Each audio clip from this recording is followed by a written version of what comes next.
So my name is David Ion. You might have seen my previous videos where I was tearing apart power tools to harvest the 18650 batteries out of them.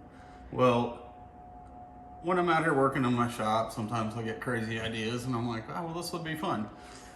So I had an old e-bike that was hanging from my ceiling here, and what I decided to do, because it had these saddle packs on it, and they're really heavy.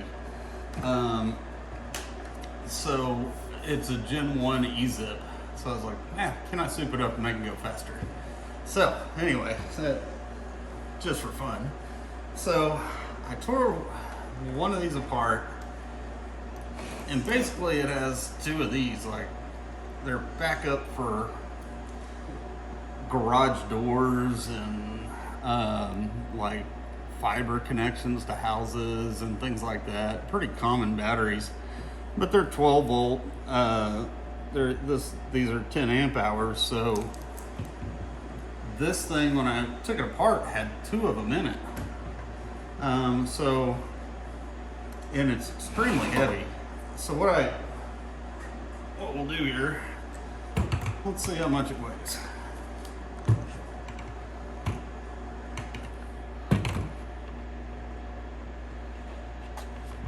It's kind of unlevel there. Hold on just a second.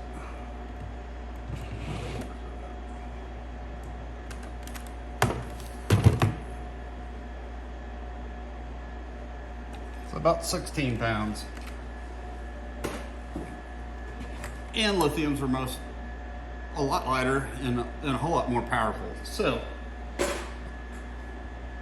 once I saw this, I'd seen one of these kind of packs that are similar online. So it comes with these and these little cell spacers, and it's a 3 configuration lithium ion by 7 in parallel. So a 3S 7P. And once I took apart the pack a little bit, I was like, I don't know if I really want to go with that configuration. So what I did was, I'm just going to make one pack out of it. So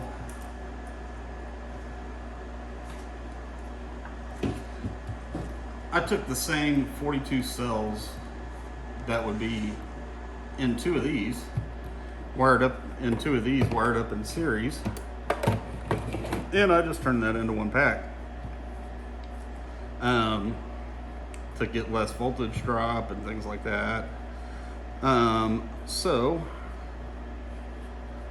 I did because I'm shooting for 24 volts, but really when I did the math, fully charged, I got up to 29.4 volts here. So we know how extra voltage makes things a little bit faster.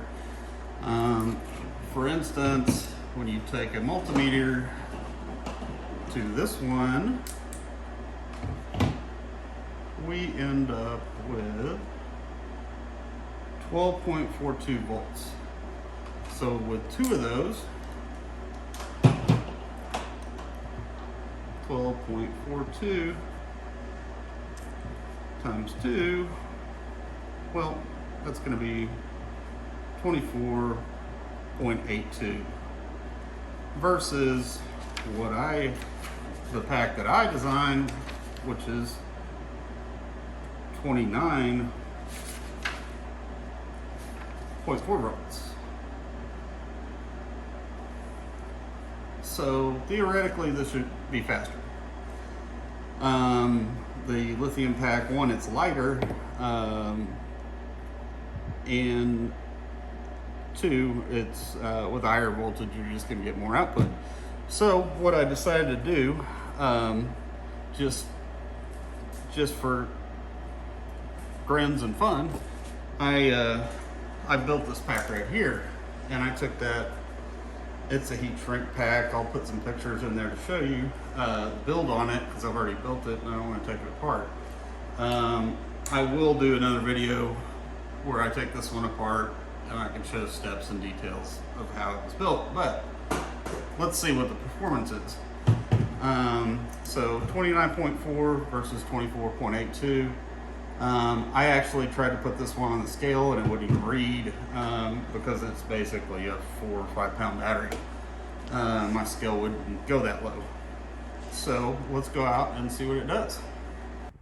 So here's the old battery here, and here's the new one. The old one's a lot heavier, but just to show you what it's like, we're gonna go ahead and slide this in and do a little test. See how much faster it is. Or first I'll show you the old battery and then the new one.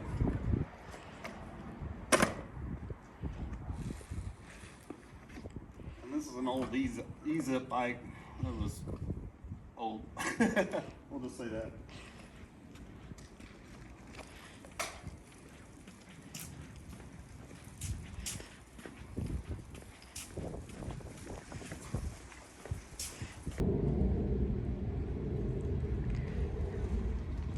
Really doggy on this hill. This does not have the power of the torque. So what I thought was really cool about this though is this old Z-bike, E-zip bike, has a giant motor on it. And in fact, it has more watts than some of the newer versions. So let's test this lithium one. Like I said, it's really light.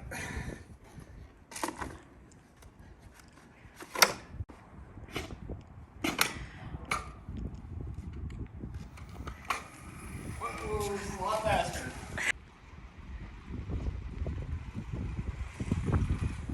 Doesn't lag on the hill either. Woo! So it's pretty exciting how much faster this one is. I mean, it goes up hills better. It's just way faster. Plus, it's so much lighter. Like I said, this is just an old something I had in my garage I hadn't used in a while. So it was fun to add lithiums to this and just see what it does. But if you like these videos, like and subscribe, and thanks for tuning in. I'm David Ion.